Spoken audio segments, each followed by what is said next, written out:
sii shargaray fiidiyowgan.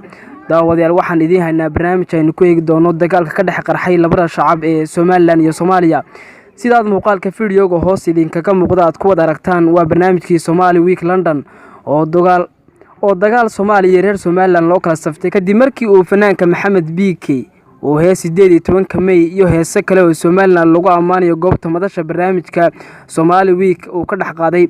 Maxamed BK oo ka xumeynaya Soomaalida reer London ee ka soo qayb gashay xafladda ayuu fanaanka calanka Somaliland dusha soo saartay heesihii 18 May masraxa ka qaaday. taasina waxay caro ku abuurtay hooyooyin Soomaaliyeed oo caruurtooda u keensaday in hidaha iyo dhaqanka Somali Week London kaga qayb qaataan, balse goobtiiba laga dhigay xaflad 18 May lagu xuso. barnaamijku Somali Week London ba amba 18 May Somaliland war caruurteena meesha nooga soo baxsha oo lacagteena noo soo celiya.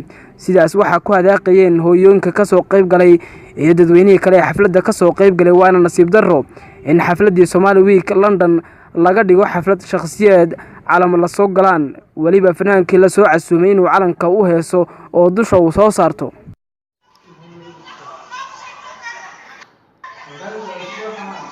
Shukran.